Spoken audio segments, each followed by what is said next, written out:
రామగుండం నుంచి రాయచూరు బొగ్గులూరుతో వెళ్తున్న గూడ్స్ రైల్లో అకస్మాత్తుగా పొగలు రావడంతో గూడ్స్ రైలు నిలిపివేసిన ఘటన చిన్నశంకరంపేట మండలం మీర్జాపల్లి రైల్వే స్టేషన్లో చోటు చేసుకుంది.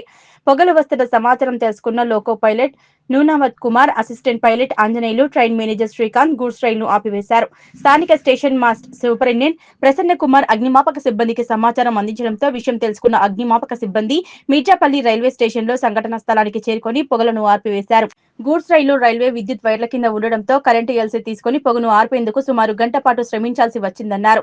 అనంతరం లీడింగ్ ఫైర్మెన్ నరేష్ మాట్లాడుతూ బొగ్గులోడుతో వెళ్తున్న గూడ్స్ రైల్లో పొగలు వస్తున్నాయని సమాచారం రావడంతో సంఘటనా స్థలానికి చేరుకుని సుమారు గంట పాటు శ్రమించి పొగలను చల్లార్చడం జరిగిందన్నారు. ఈ కార్యక్రమంలో అగ్నిమాపక సిబ్బంది నరేష్, లింగం, బాలరాజ్, నరేందర్, పాయింట్స్మెన్, బాహుగుణ తదితరులు పాల్గొన్నారు.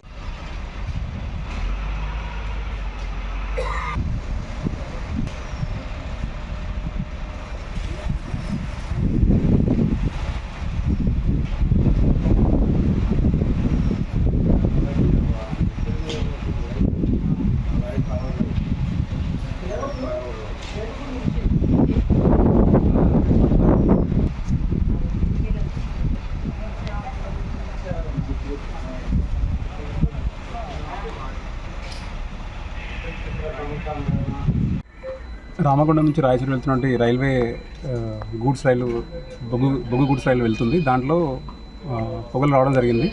హుటాహుటిన మిర్జాపల్లి స్టేషన్ మాస్టర్ గారు మాకు ఇన్ఫామ్ చేయడం జరిగింది. క్రూ తోటి ఇక్కడికి వెంటనే చేరుకున్నాం. తర్వాత పవర్ లైన్ కోసం కొంచెం వెయిట్ చేయాల్సి వచ్చింది. భరత్ కుమార్ సహాయంతో పవర్ లైన్ కూడా మళ్ళీ క్లియరెన్స్ తీసుకొని ఆ తర్వాత మా ఫైర్ ఆపరేషన్ చేసి పొగలు ఆర్పివేయడం జరిగింది. తర్వాత సక్సెస్ఫుల్గా ఆపరేషన్ కంప్లీట్ చేసి ముగించడం జరిగింది.